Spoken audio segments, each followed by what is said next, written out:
Hello दोस्तों, स्वागत है आपका आपके YouTube channel all exam GK में। दोस्तों, आज हम टॉप क्वेश्चन को लेके आए हैं जो आपके आने वाले एग्जामिनेशन में हेल्पफुल साबित होंगे। तो दोस्तों, इस वीडियो को पूर्ण जरूर देखिएगा और यदि आपको ये वीडियो पसंद आए तो इसे लाइक शेयर जरूर कर दीजिएगा और ना पसंद आए तो डिसलाइक कर दीजिएगा। और जो हमारे चैनल पर नए हैं वे हमारे चैनल को सब्सक्राइब करके बेल आइकन को प्रेस जरूर कर दीजिएगा। तो चलिए दोस्तों, शुरू करते हैं। तो हमारा पहला प्रश्न है, नागानंद के रचनाकार कौन थे? ये बीपीएससी 1995 में पूछा गया प्रश्न है दोस्तों। तो इसका आंसर होगा हर्षवर्धन। तो मैं हर्षवर्धन संबंधित कुछ पॉइंट्स बता दूं कि इन्होंने रत्नावली एवं प्रियदर्शिका नाटकों के रचनाकार भी थे। इसके बाद ऑप्शन ए है बाणभट्ट, तो इन्होंने कादम्बरी पुस्तक के रचयिता थे। इसके बाद ऑप्शन सी है भवभूति, तो इन्होंने मालती माधव उत्तर रामचरित्र पुस्तक के रचनाकार थे। इसके बाद ऑप्शन डी है कालिदास, तो इन्होंने कुमार संभवम रघुवंशम अभिज्ञान शाकुंतलम पुस्तक के रचनाकार थे। तो इतनी सारी जानकारी हमें इस प्रश्न से प्राप्त होती है। तो चलिए आगे बढ़ते हैं। तो हमारा अगला प्रश्न है, किस विदेशी यात्री ने भारत का दौरा सबसे पहले किया था? ये एसएससी 2002 में पूछा गया प्रश्न है दोस्तों।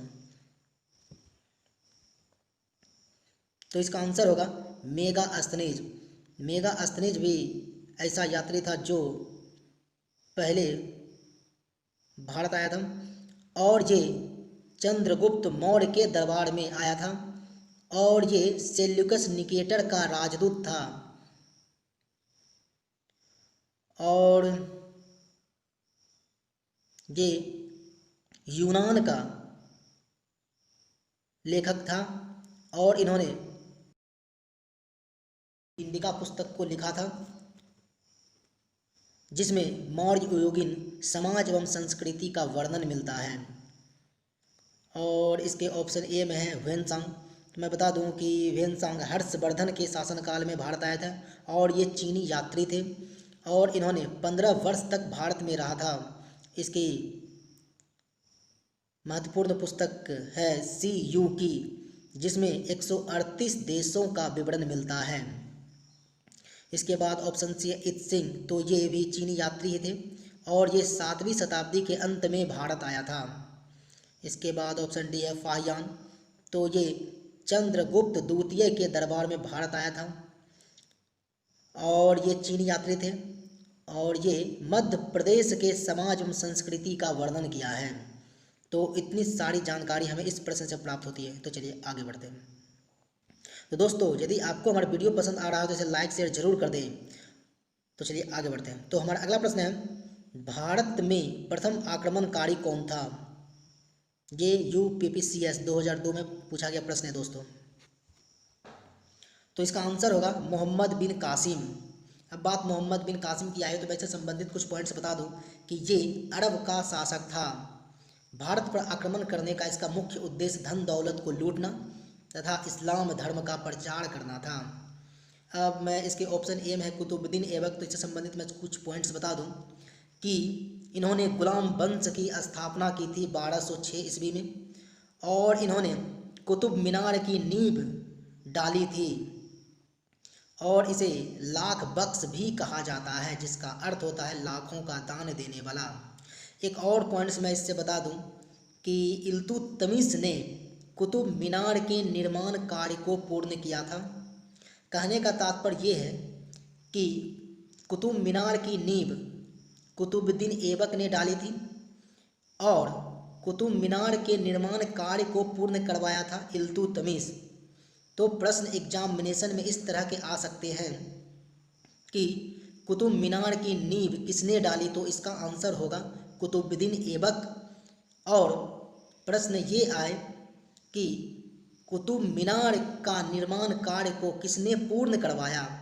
तो इसका आंसर होगा इल्तुतमिश ने। तो इन दोनों क्वेश्चन में आप फंसे नहीं। तो इसके बाद ऑप्शन बी है महमूद गजनवी। तो मैं इससे संबंधित कुछ पॉइंट्स बता दूं कि इन्होंने भारत पर 17 बार आक्रमण किया है और इसका प्रथम आक्रमण 1000 ईस्वी में था और इन्होंने 1021 ईस्वी में सोमनाथ मंदिर पर आक्रमण किया था और इस आक्रमण में उसे 20 लाख दिनार की संपत्ति हाथ लगी थी। इसके बाद ऑप्शन डी है मोहम्मद गौरी। तो मैं बता दूं कि ये गौड़ का शासक था।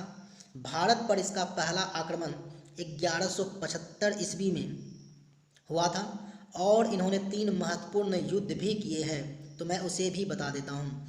तो पहला था तराइन का प्रथम युद्ध जो 1191 ईस्वी में हुआ था पृथ्वीराज तृतीय और मोहम्मद गौरी के बीच, जिसमें पृथ्वीराज तृतीय विजयी हुआ था।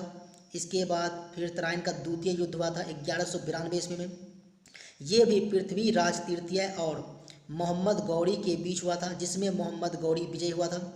फिर उसके बाद तीसरा युद्ध है चंदावड़ का युद्ध। ये युद्ध 1194 ईस्वी में गौरी एवं जयचंद के बीच हुआ था, जिसमें मोहम्मद गौरी विजयी हुआ था। तो आप इन सभी को भी याद रख लें, तो इतनी सारी जानकारी हमें इस प्रश्न से प्राप्त होती है। तो चलिए आगे बढ़ते हैं। तो हमारा अगला प्रश्न है तंजौर का बृहदेश्वर मंदिर, जिसे राजराजेश्वर मंदिर भी कहा जाता है, किस देवता को समर्पित है? तो इसका आंसर होगा शिव को समर्पित है।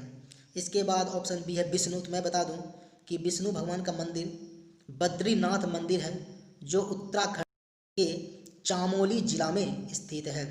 इसके बाद ऑप्शन सी है सूर्य। तो मैं बता दूं कि सूर्य मंदिर कोणार्क के उड़ीसा में स्थित है। इसके बाद ऑप्शन डी है इंद्र। तो मैं बता दूं कि इंद्र को ऋग्वेद में सर्वाधिक पवित्र देवता माना गया है और इसे आर्यों का देवता भी कहा जाता है। तो इतनी सारी जानकारी हमें इस प्रश्न से प्राप्त होती है। तो चलिए आगे बढ़ते हैं। तो हमारा अगला प्रश्न है भारत में मुस्लिम राज्य का संस्थापक किसे माना जाता है? तो इसका आंसर होगा मोहम्मद गौरी। अब बात मोहम्मद गौरी की आई है तो मैं इससे संबंधित कुछ पॉइंट्स बता दूं कि भारत पर इसका पहला आक्रमण 1175 ईस्वी में मुल्तान के विरुद्ध हुआ था और इन्होंने 3 प्रमुख युद्ध भी किए हैं, तो मैं उसे भी बता देता हूँ। तो पहला युद्ध है तराइन का प्रथम युद्ध 1191 ईस्वी में पृथ्वीराज एवं मोहम्मद गौरी के बीच, जिसमें पृथ्वीराज तृतीय विजय हुए थे। इसके बाद दूसरा युद्ध किया था तराइन का दूसरे युद्ध हुआ था 1192 में, जिसमें गौरी विजय हुआ था। फिर तीसरा युद्ध इसका था चंदावड़ का युद्ध 1194 ईस्वी में, तो इसमें गौरी विजयी हुआ था। इसके बाद में ऑप्शन बी है इल्तुतमिश। तो मैं इससे संबंधित कुछ पॉइंट्स बता दूं कि ये कुतुबुद्दीन ऐबक का दामाद था और इन्होंने कुतुब मीनार के निर्माण कार्य को पूर्ण करवाया था और इन्होंने इक्ता प्रणाली भी चलाई थी। इसके बाद ऑप्शन सी है अकबर। तो मैं इससे संबंधित कुछ पॉइंट्स बता दूं कि अकबर के समय को हिंदी साहित्य का स्वर्ण काल माना जाता है और इसने मनसबदारी प्रथा भी चलाई थी। इसके बाद ऑप्शन डी है बाबर। तो मैं इससे संबंधित कुछ पॉइंट्स बता दूं कि इनको मुगल साम्राज्य का संस्थापक माना जाता है और इन्होंने पहली बार तोप का प्रयोग किया था पानीपत की प्रथम लड़ाई 1526 ईस्वी में और इनके द्वारा 4 युद्ध लड़े गए थे, तो मैं उसे भी बता देता हूँ। तो पहला युद्ध था पानीपत की प्रथम लड़ाई 1526 ईस्वी में। ये लड़ाई बाबर एवं इब्राहिम लोदी के बीच हुआ था, जिसमें बाबर विजयी हुआ था। उसके बाद दूसरा युद्ध हुआ था खानवा का युद्ध 1527 ईस्वी में। ये राणा सांगा एवं बाबर के बीच हुआ था, जिसमें बाबर विजयी हुआ था। फिर तीसरा युद्ध हुआ था चंदेड़ी का युद्ध 1528 ईस्वी में। इसमें बाबर विजयी हुआ था और ये मेदिनी राय एवं बाबर के बीच हुआ था। और चौथा युद्ध हुआ था घाघरा का युद्ध 1529 ईस्वी में अफगानों एवं बाबर के बीच, जिसमें बाबर विजयी हुआ था। तो आप इन सभी को भी याद रख लें, तो इतनी सारी जानकारी हमें इस प्रश्न से प्राप्त होती है। तो चलिए आगे बढ़ते हैं। तो हमारा अगला प्रश्न है विरूपाक्ष मंदिर का निर्माण किसने किया था? तो इसका आंसर होगा चालुक्य वंश। अब मैं चालुक्य वंश संबंधित पॉइंट्स बता दूं कि चालुक्य के कल्याणी वंश का संस्थापक तैलप द्वितीय था और इसकी राजधानी मान्यखेत थी। इसके बाद दूसरा पॉइंट है चालुक्य वंश के वातापी का संस्थापक जयसी था और इसकी राजधानी वातापी थी। और इसके बाद कि चालुक्य वंश के बेंगी का संस्थापक विष्णुवर्धन था और इसकी राजधानी बेंगी आंध्र प्रदेश थी। इसके बाद ऑप्शन बी है पल्लव। तो मैं बता दूं कि पल्लव वंश का संस्थापक से विष्णु था और इसकी राजधानी कांची, जिसे तमिलनाडु कहा जाता है। अब इसके बाद ऑप्शन सी है चोल। इसके संस्थापक विजयालय थे और इसकी राजधानी तंजावुर में थी। इसके बाद ऑप्शन डी है चंदेल। तो इसके संस्थापक नन्नुक थे और इसकी राजधानी खजुराहो थी। तो इतनी सारी जानकारी हमें इस प्रश्न से प्राप्त होती है। तो दोस्तों, यदि आपको हमारा वीडियो पसंद आ रहा हो, हमारी मेहनत आपको अच्छी लग रही हो, तो हमारे वीडियो को लाइक कर दें, दोस्तों में शेयर कर दें और जो हमारे चैनल पर नए हैं वे हमारे चैनल को सब्सक्राइब कर लें, क्योंकि मैं प्रतिदिन इसी तरह के टॉप क्वेश्चन को लेके आता हूँ। तो चलिए आगे बढ़ते हैं। तो हमारा अगला प्रश्न है, रंजीत सिंह ने सुप्रसिद्ध कोहिनूर हीरा किससे प्राप्त किया था? तो इसका आंसर होगा शाह शुजा से। अब मैं शाह शुजा से कुछ पॉइंट्स बता दूं कि शाह शुजा का पूर्ण नाम शाह शुजा दुर्रानी था और शाह शुजा दुर्रानी अफगानिस्तान का अमीर था। और एक पॉइंट्स मैं बता दूं कि रंजीत सिंह ने शाह शुजा दुर्रानी को एक आक्रमण में कश्मीर से छुड़वाया था और अपनी रिहाई के बदले में उसने रंजीत सिंह को प्रसिद्ध कोहिनूर हीरा दिया था। तो इतनी सारी जानकारी हमें इस प्रश्न से प्राप्त होती है। तो चलिए आगे बढ़ते हैं। तो हमारा अगला प्रश्न है, 1857 की क्रांति का चिन्ह क्या निश्चित किया गया था? तो इसका आंसर होगा कमल एवं चपाती। अब मैं 1857 की क्रांति से कुछ पॉइंट्स बता दूं कि 29 मार्च 1857 को मंगल पांडे नामक एक सैनिक ने बैरकपुर में गाय की चर्बी मिले कारतूस को मुंह से काटने से मना कर दिया था, जिसे 8 अप्रैल 1857 को फांसी दे दी गई थी और इसी के कारण ये क्रांति शुरू हुई थी और इसकी शुरुआत 10 मई 1857 को मेरठ से हो गई।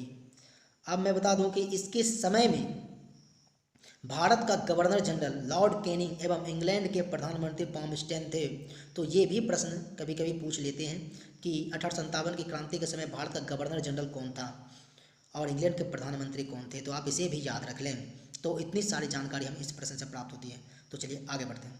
तो हमारा अगला प्रश्न है, 8 डिग्री चैनल किन दो के मध्य स्थित है? तो इसका आंसर होगा मालदीव व मिनिकॉय के मध्य।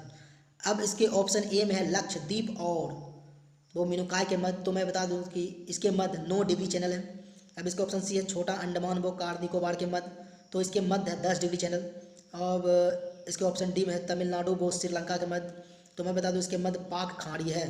मैं कुछ और पॉइंट्स आपको बता देता हूँ कि पाक स्टेट तमिलनाडु व श्रीलंका के मध्य, ग्रैंड चैनल सुमात्रा व निकोबार के मध्य, डुंकन पास दक्षिण अंडमान व लघु अंडमान के मध्य, कोको स्ट्रेट कोको द्वीप जिसे म्यांमार व उत्तरी अंडमान के मध्य, मन्नार की खाड़ी दक्षिण पूर्व तमिलनाडु व श्रीलंका के मध्य और लक्षद्वीप सागर लक्षद्वीप व मालाबार तट के मध्य है। तो इतनी सारी जानकारी हमें इस प्रश्न से प्राप्त होती है। तो चलिए आगे बढ़ते हैं। तो हमारा अगला प्रश्न है, भारतीय राष्ट्रीय कांग्रेस के संस्थापक थे? ये बीपीएससी 1999 में पूछा गया प्रश्न है दोस्तों। तो इसका आंसर होगा ओ सैनिक सेवक। तो दोस्तों, आज का हमारा वीडियो आपको कैसा लगा? यदि आपको हमारा वीडियो पसंद आया हो तो इसे लाइक शेयर जरूर कर दें और जो हमारे चैनल पर नए हैं वे हमारे चैनल को सब्सक्राइब जरूर कर लें, क्योंकि मैं प्रतिदिन इसी तरह के टॉप क्वेश्चन को लेके आता हूँ। तो दोस्तों, इस वीडियो में फिलहाल इतना ही। मिलते हैं अगले वीडियो में। तब तक के लिए गुड बाय। आपका दिन शुभ हो।